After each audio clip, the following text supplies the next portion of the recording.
Mbote lisusu bandeko nanga bino bandeko oyangai masolona député lelo tokomi le 8 jour J-1 jour J ya nini ya marche o isa programmé pour na lobby marche pacifique o ya bandeko bazolo banon na entérinement ya Ronsard Malonga masolo tokobeta masolo bandeko nanga pona situation ya kuna na Djougou tozana Ituri masolo tokobeta ya David Blattner oyo patron ya Safricas dossier naie parce que tozaki na procès ya maison préfabriquée na cadre ya 100 jours tozana procès ya basso de mouton o balobaki kusila au plus tard le 30 juin tokomi déjà le 8 juillet et banda d'abord janvier kosala 3 mois ainsi de suite tokobeta masolo ya David Blattner tokobeta masolo il y a démission à DG à DGRK Maman Rita Bola qui a démissionné hier et toko beta peli solo il y a journée sans hôpitaux décrétée par le personnel de la santé nazo bandana ya suka merci na bande kotu bakolanda biso na radio Simba tozakuna na Ariwara na 89.0 MHz vous nous suivez boza en direct à Kinshasa la capitale Masolona député mbote bisika bozwami bino bokolanda biso en direct ya 7 médias tozana mwana ditu kuna en face ya hôpital Chamala nous sommes dans la province de la Lomami mbote bisika bozwami bisika tout bokolanda biso na bangonga bozali kolandela biso na bangonga o bozwaka to sepela kanango le temps que vous prenez pas pona kotala elongia mesetambo mais koyoka maema koleka na mboka na bino sans sentiment sans émotion sans formol, sans chamaillerie. To boya ba émission ya koswana to linga kande to pesa na kaba idée place bomoni ke wana ite boyebisinga ito bongisi ezali ndenge wana toujours sur l'opération pesa moninga sourire bandaka na mutu ayo kaka bien mutu akitisa température to boya makambu kaka ya komatisaka komona ka nyonso mabe te congolais mutema mabe Congolais Mouibi, Congolais, le Congolais des valeurs. Voilà pourquoi Nazolo Banabino Bande Konangai. J'aime la beauté de mon pays. N'habitez ceux qui sont en Mboka Moko, Gaïta Mouerako Vanda Kanaz la l'aise le rôle en Mboka. Je me demande, je n'ai jamais regretté Yako Botama Congolais. Jamais. Ceux qui n'ont pas Mouibi, Nalobika, Wanande Mouibi, Nana Mouibi. Ceux qui n'ont pas escroc, Nalobi, Yende escroc, dans chaque société, ba escroc, pe bazalak. Même pas Mindeli. Yende escroc, ngai naza escroc. So ki natali, bon, oyo azabo, oyo mutwa, oyo zoba, nalobite, wanande zoba, bato amayele pe bazali. Natangela kabino bato amayela. Nous avons des grands professeurs.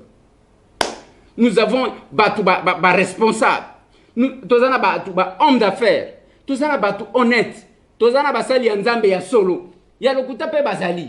Tozali na ba combattant ya solo, ya lokuta pe bazali. Tozana ba résistant ya solo, ya lokuta pe bazali. Voilà au moins la diversité. Mais ce que nous voulons bande konangai. Ya mabe bazala muke par rapport ya bato malam. Tangu bato mabe baleki bato malamu na ebele ndezo aka connotation. J'ai toujours aimé, je vous ai dit, quand nos enfants se penchent en train de dessiner la carte ya Congo. Nalobaki na bino mwana na geda azana structure na ye ya nous vous aimons.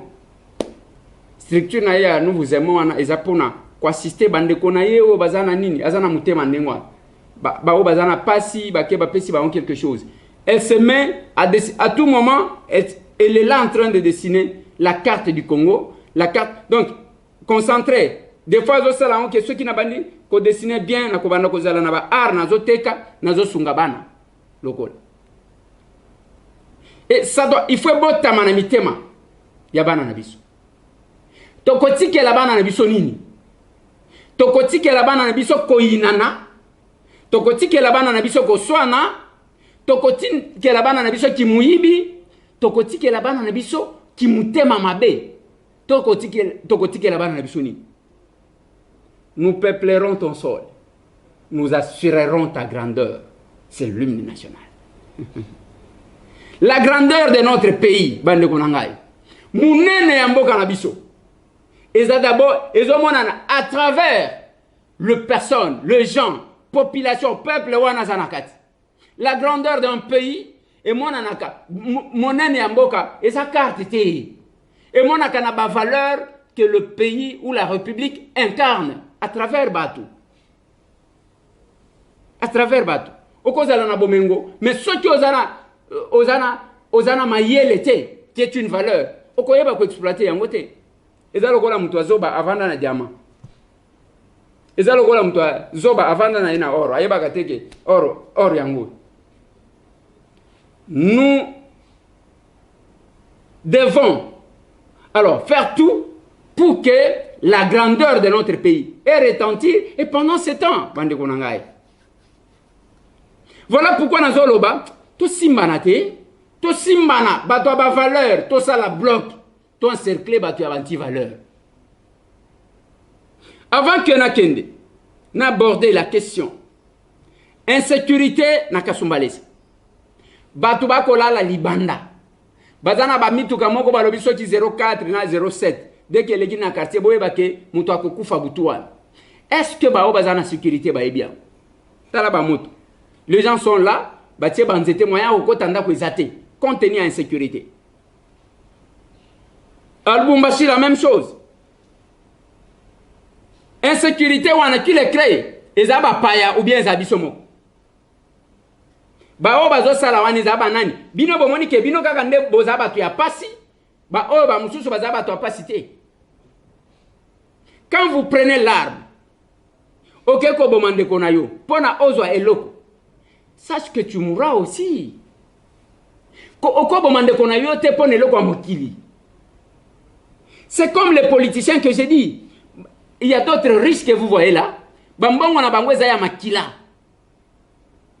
Parce que alinya boma ba tupu ke yazal bakunda ka mutu na elo côté et je leur ai dit c'est le moment de se repentir aussi.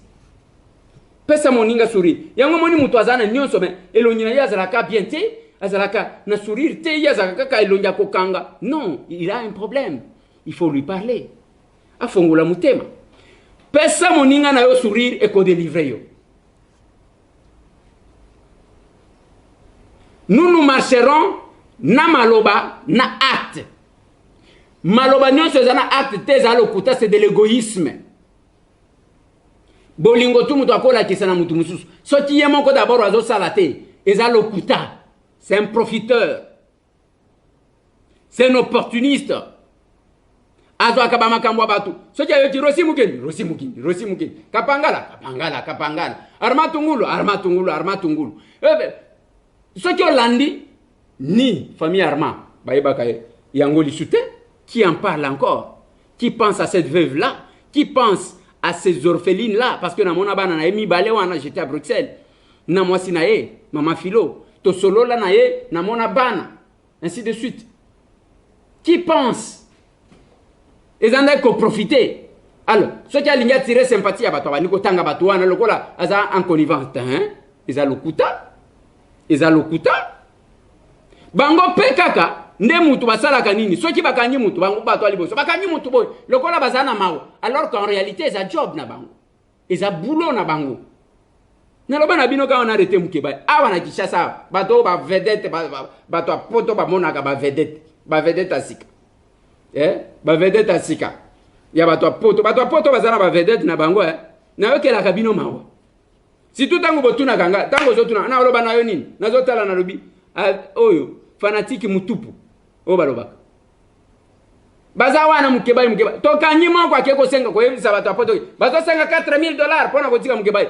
Lokuta, batinde lembongo, yasala nini, nde yango wanale, mutu tongo midipoko, azana ba télévision, koleka. Il ne communique pas pour la République, il communique pour lui-même. Les gens qui tirent les dividendes sur les souffrances des autres. Quand vous tirez les dividendes, n'a pas si amutio, kunandezo kende loko la cop na yo. Ozando ki papa. Opération pesa moninga sourire. Ya muke wana okola na bato komona elonya mutu wana efongwama. Mutu wana sekaka na ekaka. Parce que ya sekisaka batu mususu. Yo kozeka ndenge nini? Yo zaka nazana makamu, nazana tension, okozanga tension ndenge nini? Égoïsme modèle wana c'est qui ça moninga de Toko luka ba machine à coudre parce qu'il faut te remettre en bateau. Cette semaine, des personnes avec handicap, tokende pe na orphelinat mususu pour que tokende kosolola na bandeko. Masolo na dopité. Lokola na lobi wana ke batu ba koleka ka mikolo nyonso soki muto aleki. Nazo aborder d'abord question oyo ya marche. Moi déclaration ya Augustin Kabuya lobi. Augustin Kabuya batuni eke. Augustin, siko ezandenge nini bobandiko yoka na batu alamuka. Yoka réponse. Alobi soki ba o bazaki ko kanga biso na ko boma biso tokana na bango. Bongo la muka sala biso nini? La muka kanga biso te, asale loko moko te. La muka to wele lande droit de naissance. Parce que lingaki ko reconnaître biso te. Voilà loko to wele la yango kenda ko bebi sama kamuna Genève. Sinon la muka babande ko na biso. Bande ko nanga nazo revenir siko si maloba nanga ya mikolo nyonso. Na loba na bino nini? On ne m'a pas taxé de chauve-souris. Na lobi muto ya zalaki na combat. A côté le matin bandi ko finga Fayulu tongo midi pokwa. Muto ya zalaki na combat. A ko banda ko finga Félix c'était tongo midi pokwa. Ce sont des opportunistes. Je me pose la question. Balietna baka poro siko ya lamuka. Baka poro siko ya cash. Qu'est-ce que vous allez devenir? La personnalité c'est pas ça. Il ne faut pas oser la kalongola la chaîne de chasse. C'est quel d'abord politique là? Au moins, bato bazana poto bazwaka ba schéma na bango mususu ya koboya batu nyonso. Mais awa tendance c'est sikoyo komi mibali. Quand il y a changement, oyo la muka dengo zomona na kashi wana bakekuna. Na quand mususu ya bato ya Kabila, il n'y a que ces deux choix là. Pour le moment, na Kinshasa. Siko na zo mitu na bokozala banani. Nenge tozo kende, boye marche ke marche ezali. Ma mususu bazo kende, akobimate parce que bazo banga. Bakoya ko beta ye konti teni, ya ndenga finga batu misusu. Boye zalaka na bomoto. Et ça, j'ai la peine de digérer que mutu, qui se dit peut-être mutu atanga, mutu amayele, avant di kuna, mukala ya mukala, oyo mukala. Les Congolais, les vrais Congolais, prêchent l'unité. Nous pouvons être unis dans notre diversité. Mais si nous avons un combat à mener, il faut total la orientation. Tango zolongola ba manduki na yo, obandi ko beta ba bazo bunda. Ngai tamwe na lobaka. Oyo, toyebi. Babima aw. Ana Kinshasa, bato apoto wana babimisa bango ba vedete bazolanda. Oyo azo na lobitala. Mupaya ndamela kama ekufela mbwa. Ce n'est pas de l'orgueil. Moi, je connais les politiciens congolais. Je connais tous ces gens. Bango tout. Bayebi nganga na yebi bango. Na yebi bango bayebi nga. Ebele ba inanga parce que bayebi ke na yebi bango. Je vais vous donner un exemple avant de passer à autre chose. Il y a un monsieur qui était comme ça na zo yebi Sabino. Dans l'opposition on a lobaka na bino azali ko enregistrer bat. Musala na yeza kini. Tangu bazolanda bat conflit dans le passé. Muto azali ko zo mbongo ya batu ya oyo bazo yiba ya mboko kaya FC sazo ke negotier bango na babango. C'est ce monsieur là. Akekuna ba pese mbongo yake ko tana compte asali nini. Il se donne l'audace. Ya kokende kuna me tango azoloba awa tala bato apoto ko beta maboko. Mwana mobali yeyo. Mupaya. Bote na bande ko tuba ko landanga na riwara, nous sommes là sur la radio Simba 89.0 MHz. À Mwanaditu, radio à 7 médias 92.6 MHz. Vous nous suivez en direct tozana Kinshasa la capitale. Journée sans hôpitaux. Pendant que le monde entier bato santé baza gâté, biso na mboka na biso, ya biso ba médecin va ko sala grève. Pona nini parce qu'ils ne sont pas payés. Pona nini parce qu'ils ne sont pas mécanisés. Pona nini parce que balingi ko tia bangoka. Kate, bande ko na ngai, j'ai écrit ngai. Na komela ministre de la santé. Na loba na ye pendant 7 ans, compte tenu à la pandémie, une façon de motiver, c'est le moment de mécaniser et aussi de bien payer ceux qui ne sont pas payés. Parce que le monde est suspendu sur Bamingang. Il y a quelques jours, la semaine passée, Basali marche na ambulance parce que bazo futamate. Je me pose la question, quel sort bakoti ko réservé na ministre au cas où il tombait malade? Batouan. Tangu bazo mona bino bazo kama kambwana ke, ba oya zimbongo, bango bazo futamate, bande konangai, eloko babengi kindo kizanini. Tango zo talande konayo, ozo bomaye nanko, mbongo wana, eza ya mukite. C'est l'argent de l'État. qu'il fallait payer les gens là, Mikoloyo, autant tozo senga ke ba magistrat na biso bazala gâté, autant tozo senga ke ba minganga na biso bazala gâté.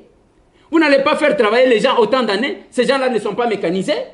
Comme mécanisés, bah tu reconnaître bah médecins non payés, mutoza wana pona bon mécanisé et comme le roi la zo bonde là yo alors que c'est un droit.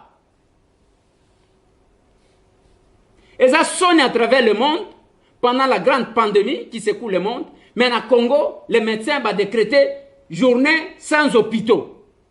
Journée sans hôpitaux. Avec ma marche. Et ça sonne. Mais qui conseille les chefs de l'État en cette matière? Qui est ministre de la Santé et qui sont ses conseillers? Là où ça pose problème, le ministre de la Santé, il est du changement, il est de l'UDPS, Dr Etienne, qui n'a pas droit à l'erreur.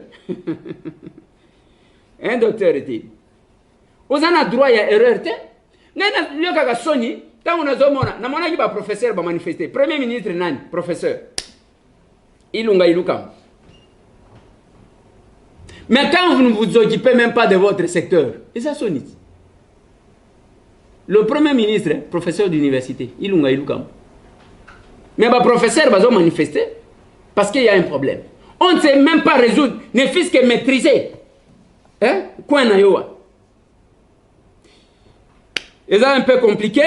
Madame Rita Bola a démissionné, Azalaki dans la direction générale, il y a recette de Kinshasa, DGRK en sigle, a démissionné, qu'on a makamouza ebele tantôt, ils ont une invitation au Azali ko invité tantôt au makamouya nationalité, mais il y a un lobby que ils ont problème, il y a une ambition politique et mususu, Azali Kozela, pour que bah utiliser dans un autre secteur.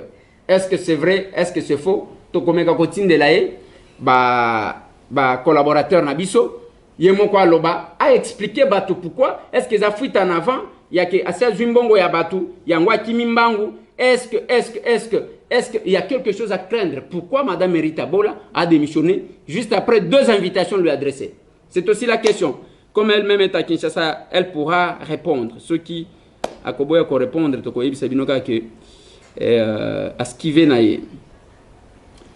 David Blattner, Lobi Azalaki, bon abao ba éviter Aza patron à Africas, au bazo tonga quelque sorte de moutons ici. Baso de moutons à David Blattner.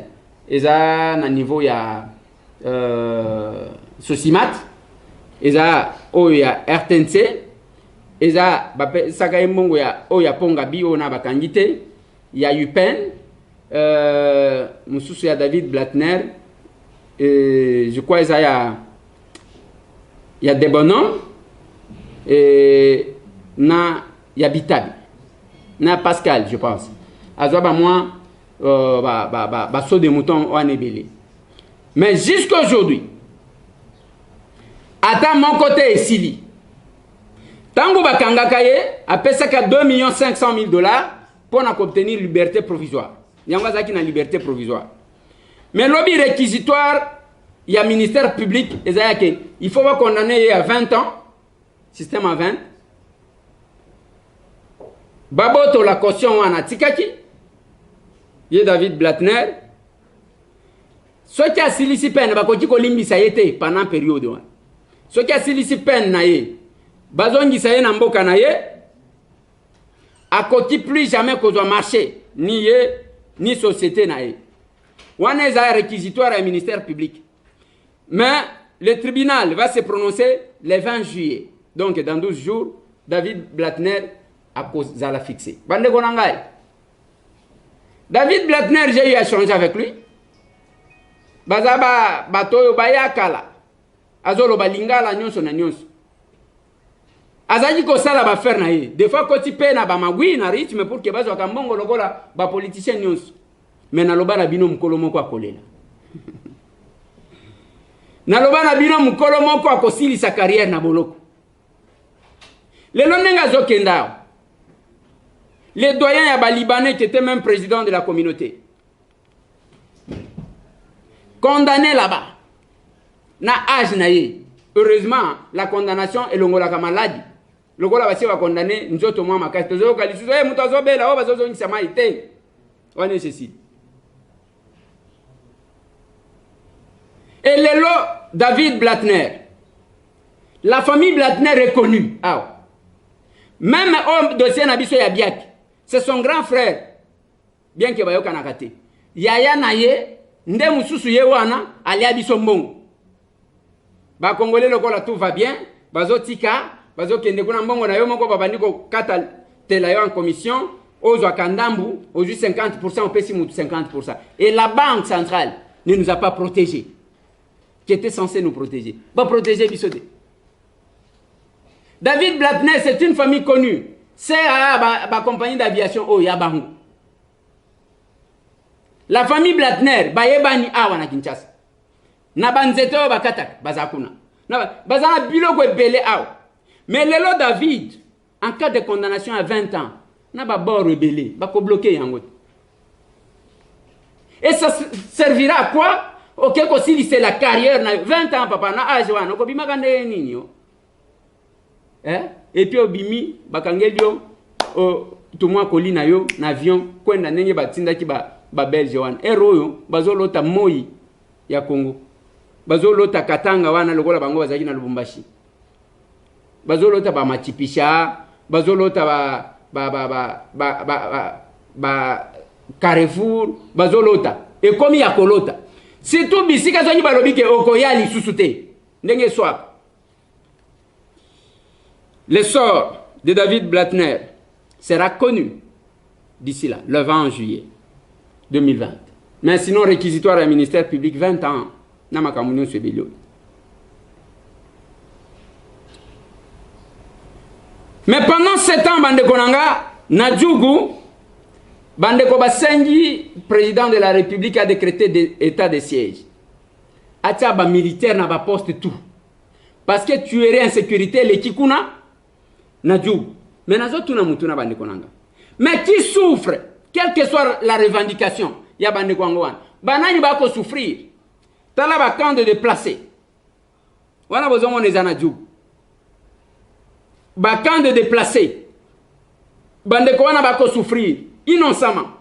Ozui Mandouki, au nom de quoi? Qu'est-ce que tu revendiques? Qu'est-ce que tu réclames? Toé bien goté.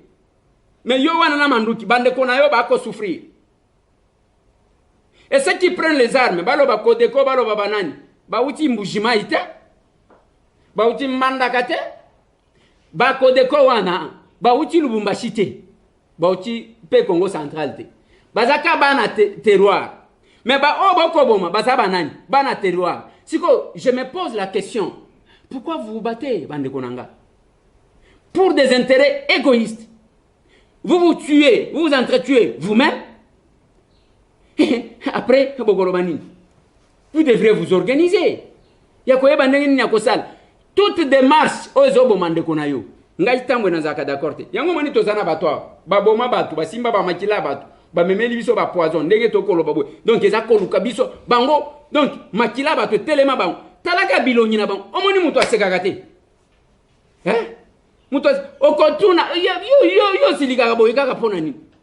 Donc azo mona makambu muto avandi mino akolia mino. Ozolia mino likamu nini? C'est pas possible. Le déplacé bazo vivre dans des conditions très difficiles. Parce que ça groupe ya bandeko na bango misusu bazui Manduki pona kosala oya kosala. Oui bokolo ba armée ba kosala le côté. Armée wana ba yeko renforcer mais bino moko bozo bo mana pona ni. Et la guerre vous la faites contre qui et pourquoi? Pour quelles raisons? Contre vous-même. C'est quand même compliqué et bizarre. Na ligne na lobe la marche parce que na lobe la marche hein. Lobby toza le 9. UDPS n'a pas news n'a pas lié n'a pas force vive. Ba komela ki gouverneur ba ebisie que biso to lingi to marché pona koloba non na makambu ya Ronsard Malondo.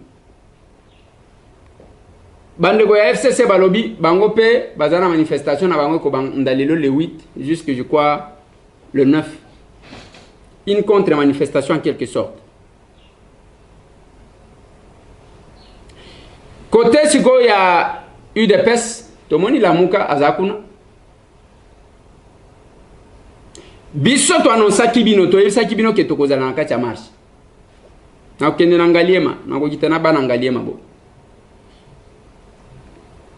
na vie na nga Frank Diongo Shamba to kolongwa na ngaliema tozo kitabo Jean-Marc Kabunda ko kende soki na échangera aya na batu boy bon to ko kabola ndengwana c'est ça les plans maintenant ligne à réfléchir c'est de ma liberté non.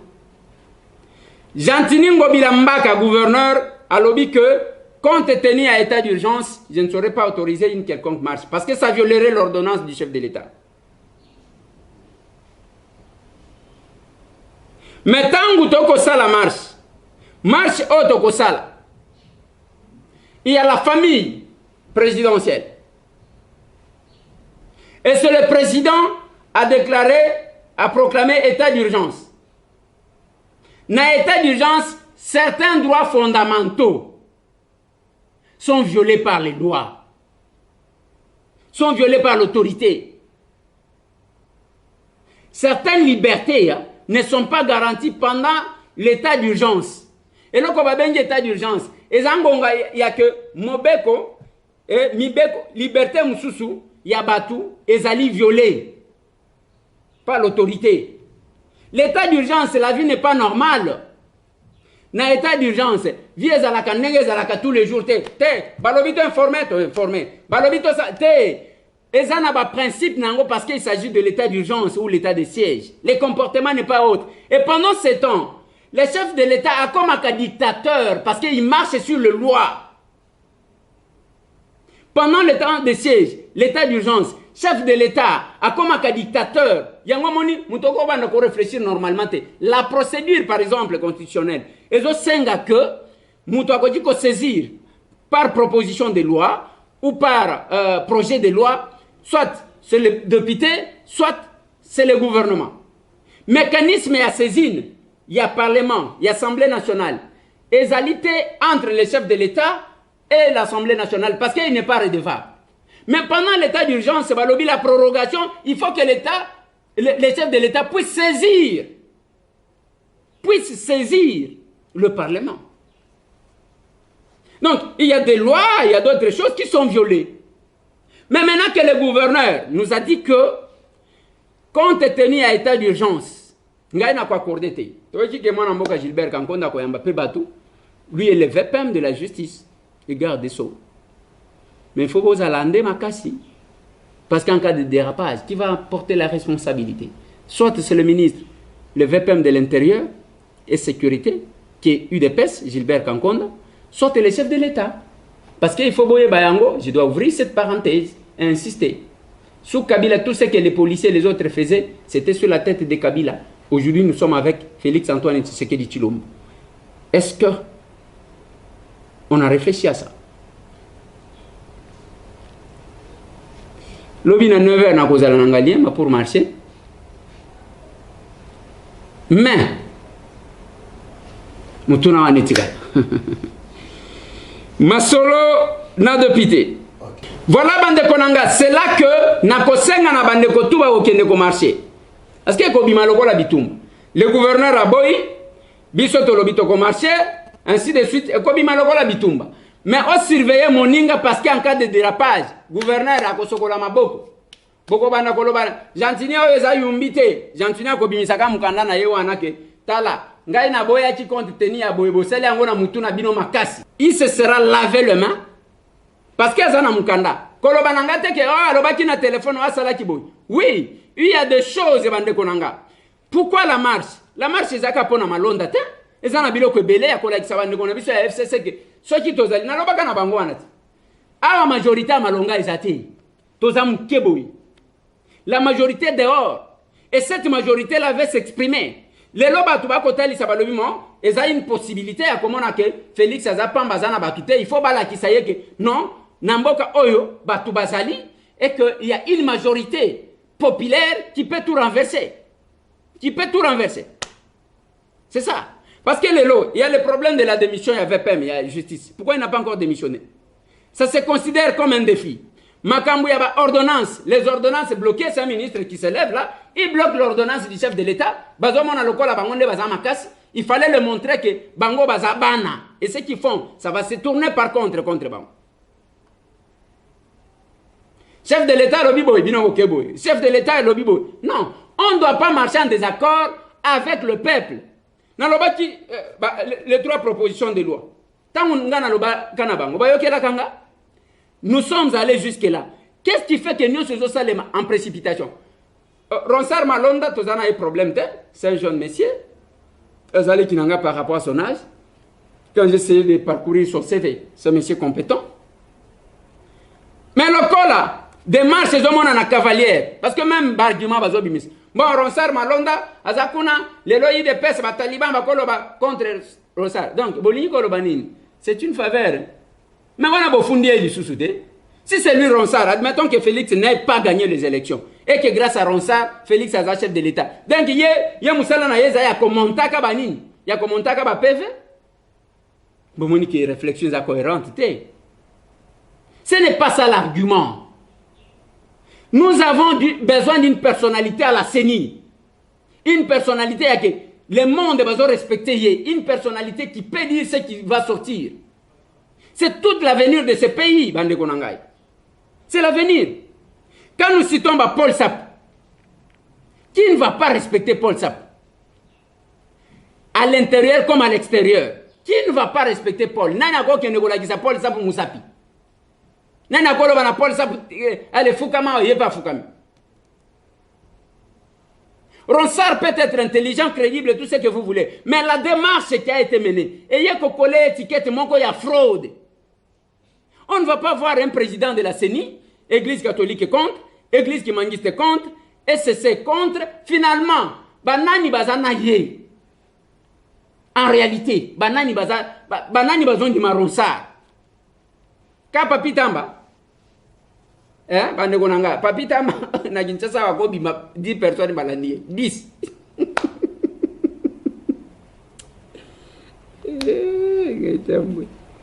Magambo. Il parle de la guerre. Bakongo bazobimba. Dans le biboy, papi tamba, à quoi même na moka ni na Congo central là. Batu 10 balandi. Quelque part là, il faut éviter sentiment. Et le mal n'a pas de biso à la lobia. Nenge papi tamba. Nenge master nga Harold Badibang. Nenge Jana. Baye ko ajouter ba John Lungila na ba ndeko mususo. Nenge baye mela ti Kabila hawa. Donc nakanisa ki que quelque part là ba konome ba ngata wapi. Papi tamba ba nome ye na sucrerie. Ti le loza kana nyongona nga ya bémission. Mais ça coûte quand même à ça la Kabila ko. Papa yo ke la tabara na yo ba on comme nini yo pe papi. Non c'est pas possible. Ba nome na sucrerie ya nini. Et puis, Moussous Nayoka Kalisute, mon frère, Thierry Moussenepo. Intelligence, français, il y a bien tout ce que vous voulez. Ata wapika nomination. Tangoye, au lieu de papier Zata, yé, allez, papier si bien aïe. Bien en gala, Lambert Mende au Malaga.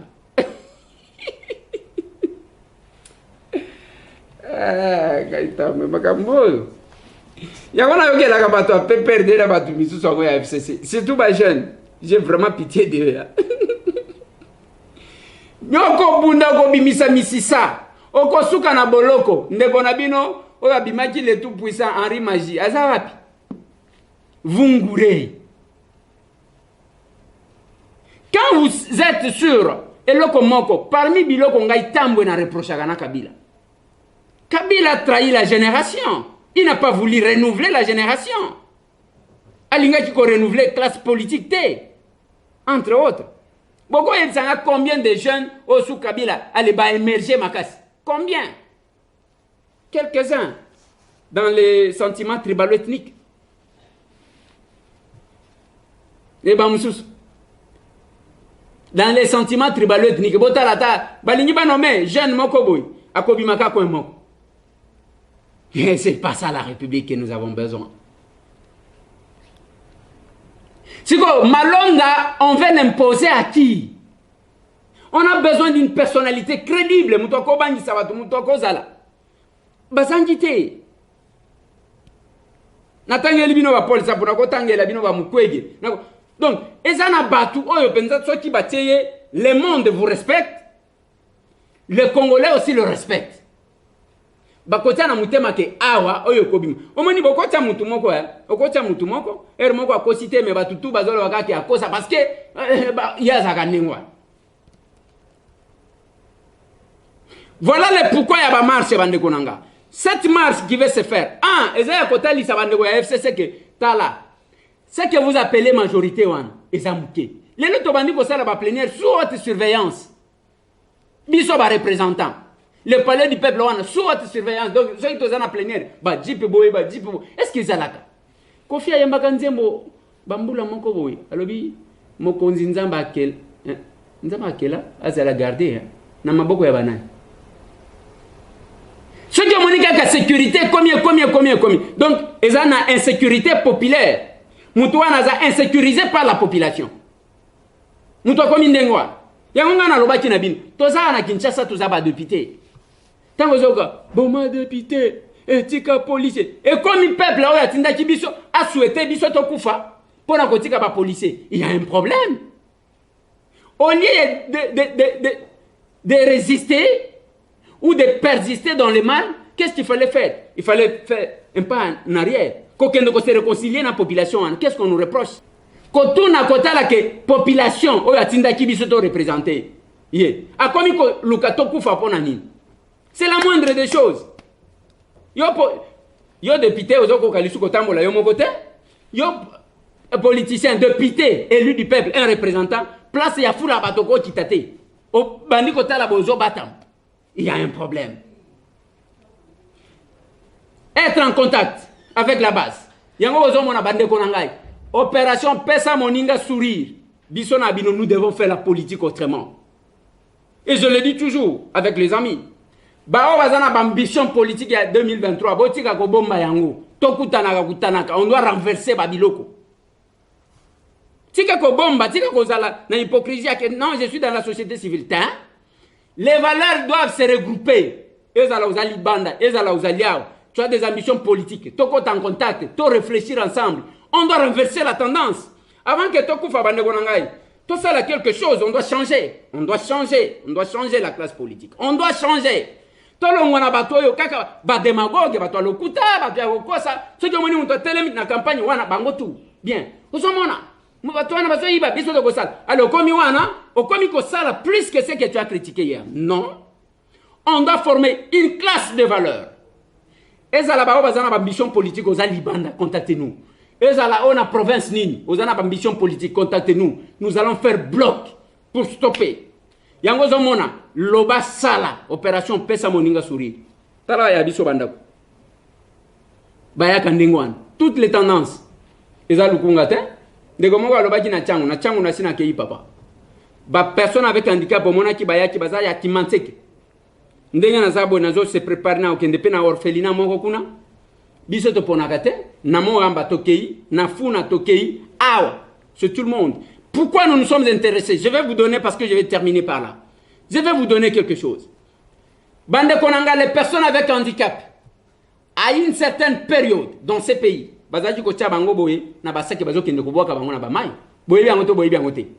on les éliminait physiquement. Ils n'ont pas droit à la vie.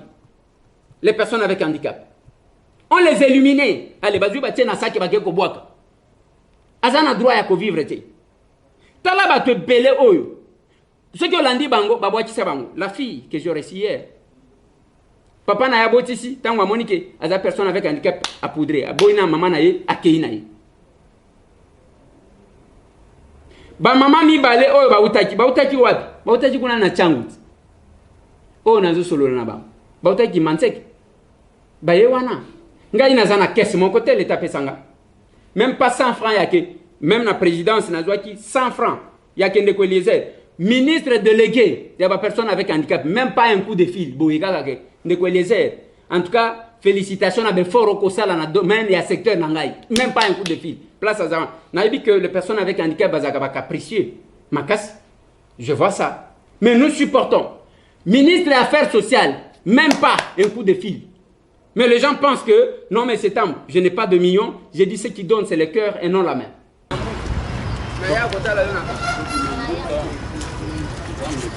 Papa excellence. Papa excellence. Vite fait. Vous allez garder fouille papa. Ba poison, bondoki, banguya mabe, et mon été. Na kombo na es. Tinda bange, va protéger le pango. Ngolu n'avait quitté là. Ici quand nous sommes au sa demande, banjele fungwama. Et pas na président de la République ou bien les bandes à payer na biso. Ngolu Nzambe et bila papa na biso na kombo na es. Merci beaucoup. C'est le cœur et non la main. Nazara Bajan Nanga, les lotos à les 8, nana fouti ba onka gâté. Mais il y a des besoins là, au Kanga Mutema. Au Kanga Mutema. C'est le moment il y a que Bikouke Yabat, Yabat de Pité, et qu'au Kaki Batubazo Yabazo Kotabazo Bima, ainsi de suite. Nous, notre résidence, c'est comme chaque jour. Papa, oh, monsieur Super Outi qui m'enseigne.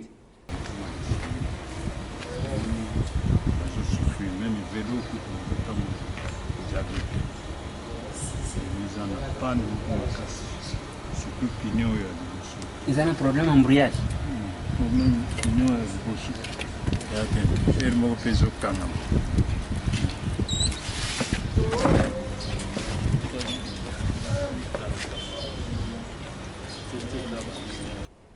Ayeko Luka. Mais n'ayez besoin mutu na besoin na ye. Ce n'est pas parce que nous allons répondre à tous les besoins des gens. Il faut qu'on baka koyamba mutu. Mutu c'est qui pour répondre à malam. Même s'il n'y a pas de solution pour son cas. Mususu ayeye wana mwana linyina tonga. Mususu mbongo aloye. Ba mususu bazo benga ngaya. Pesa nga mungu akoteka. Ainsi de suite. Est-ce que nous serons capables de tout répondre? On ne sera pas capable. Tokozala capable de répondre na ba message na bango nyos. Na ba besoin na bango nyos. Mais quoi ya manayo kaka mutu? Au maître mutu à se sentir kaka l'aise. Une personne heureuse, considérée dans la société. Tozana ma personne avec handicap. Ah, tozo bango lokola bangonde bato masumu koleka biso bato ya kotelem. Ce n'est pas ça. La personne avec handicap asa mutu lokola yo. Et tala makambu ba ko sala ka bango. Ba ye babotisi, baboti nengo zo mona wana. Papa oyaye alobi na mwasi na ye babota 9 ban. J'ai félicité plus sa femme. Une femme qui supporte et les caprices de la personne avec handicap. Et boboti ban un modèle wana, mais elle est là fidèle. C'est pas donné à tout le monde. Parce que l'amour ne se manifeste pas dans ce que tout le monde aime. L'amour, par contre, se manifeste dans ce que les autres détestent. C'est là que l'amour monte. Ce que Monika Ozana Mutu, Alingaka yo kana ba qualité o batumisu ba lingaka yo. Non alingi yo te. Mutu ya malamu, aza o na ba faiblesse na yo parce que tout être ndenge na zabo, na ba faiblesse na ngai. Na ba faiblesse na ngai wana ezomona na lokola ya mabe na ngai. Yo lininga koleka nde mutu alingi mutu ye wana. Mais l'amour ordinaire, ça y a la qualité. Hein? On aime les qualités. Le lendemain, tokolo baboy. Na opération pesa moninga sourire. Nous répondons chacun, mutu na mutu, azo sala oyo, à côté ko sala na vie na ye, selon bon vouloir na ye. Pas nécessairement avec mes sétams. Pas nécessairement avec moi. Ceux qui ont confiance nangate, koya nanzela nangate, kene nanzela mutu mususu, pourvu ko pesa mutu sourire. Moninga sourire. Parce que ngana zana na tante ya to banda ko swana na tinda ka $20 nangai mais c'est tambo azwaka te. Je le dis toujours aux gens, même ceux qui ont tini mongo lobi nangake, mo kende ko pesa mutu boy, kende ko pesa mutu boy. Nous le faisons, mais nous savons comment le faire aussi. Parce que jamais ko kende ka boyimbo, yo tindi $50 ou tindi $100. To ke pona to pesa mutu wana. Na ko kende ko pesa kaka $50 wana te, yeba que il y a d'autres dépenses qui vont s'ajouter. Nana ke yesika mon côté na kena ba calcul juste au salut anate a tozana potote.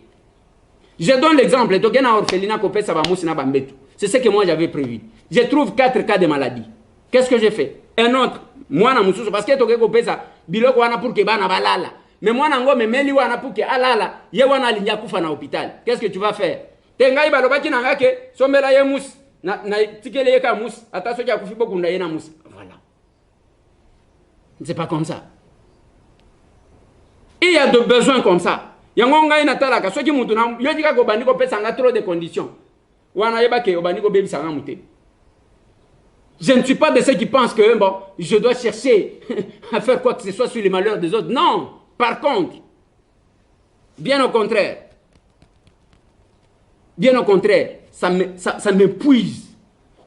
Pas seulement quoi ajouter, mais aussi qu'au tambola. Kokende.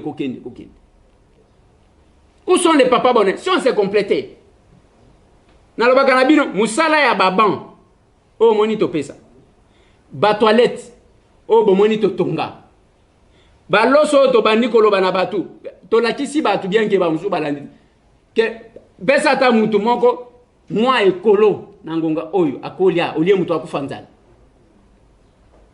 Nous avons commencé cette opération. Eza musala na bisote, eza musala de pitete. Mais c'est parce que biso tozo zo batwana te, baza batu ya pamba te, ce sont nos frères. Eza lokolo kuti mama na yo azane lokwa kolia te.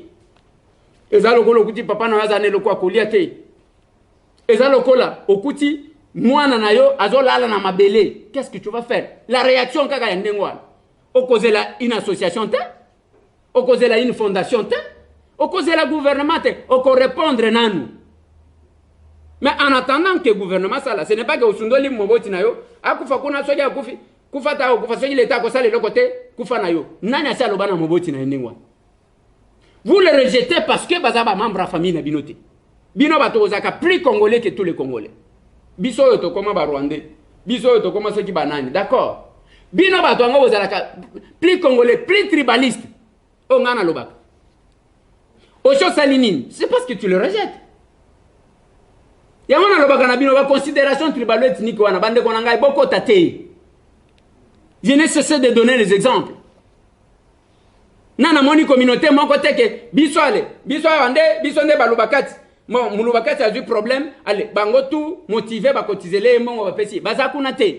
Ils utilisent les démarches tribalo ethniques, ceux qui bazana ba dividendes politiques ou économiques à cotirer. Ceux qui balingi bazwelo ko moko boy. Nde babandi wana, ah biso balubakati. Buluba yibukata, ainsi de suite. Buluba yibukata, muluba nini a du problème, soit ba personne nini vulnérable, ou aussi bo saleli bango quelque chose. Zéro. Okoyoka, ba utilisa kango kana ba période moko boy. Soit balingi baza mal de positionnement na politique, alingi a remonter, soit aza homme d'affaires o bazwaka mbongo tango bato bazo kufa alingi a exploiter ba minerais. C'est quand même bizarre bande konanga. Pesa moninga sourire, merci na bande ko tout. O baza déterminé, ya ko pesa moninga sourire. Toko ça la remise ya ba machine, nous en avons besoin. Ceux qui ont la machine déjà na Kinshasa, soit ceux qui ont ma machine, nous avons besoin de machine. Machine o ya maboko, ya makolo, ba machine o ya ba personne avec handicap. Donc nous avons besoin ya ke boyeli biso. Nous voulons faire cette opération la fin de cette semaine. Biro na biso zama Itaga 120 na commune ya Kinshasa. Entre Wileri na Kasavubu, na katikati wana, na quartier Ngwaka. Quartier ya Baboke Wayambo. Wayambo, ya ndeni. Nana posa machine à coudre te. Topesa ba personne avec handicap. Il y a quartier na yo ya Ngwaka. Ya yo na kopesa kana mutu Ngwaka. Mama Didi. Yebisa Wayambo. Moi machine à coudre ya kopesa bandeko. Voilà bandeko nanga na bandi tozo suki sawana pona lelo parce que tolobaka loba sala au lobby au sali nde opération pesa moninga sourire. Soki ozana posa na yango. Tala soki olembi olingi kokende kobina soki wapi kende na yo kobina. Ozana posa beza, ozana posa place bato baswanaka, kende place mususu. Soki ozana posa sécurité, abonnez-vous chez nous ndeko Eliezer Tokokoma. Soit suivez notre télé. 22h juste chaque jour, Masolona de Pité. 8h chaque jour, Masolona de Pité. Ermoko pena moi bozwa kama muki, Masolona de Pité. Awa, makambo ko soane zatin. Makambo buzo bezati. Makambo ya mapango avant somba lupangu tuna. Okosala attention. Okobela attention. Botika la branche bande konangai, lobby marche ko salema. Comment ça va se faire? Vous en aurez à temps réel. Merci. Plus de 143 998 311 332. Wane za numéro nanga, j'insiste. Ngande mtu na répondre na numéro wana soki oki collaborateur nanga seke na za occupé. Le message, c'est moi-même qui écris. sur le plus 243 998 311 332. Kota na page Facebook na biso o like o aimer pour na kozaka ba information parce que zana mususu ezoleka na ba audio boté soki tozana une information urgente to tiaka na page Facebook ezawana masolo na député logo nango yango wana komona ngamoko na personne avec handicap masolo na député page Facebook oui ezana compte Facebook ya masolo na député na page Facebook OK o like ça va aller vite au kobana kozwa info même auto lobby même auto kokoma eza malam merci bande konanga botika la brancher masolo na député tokutani lisusu parce que za musala pesa moninga suri osekite point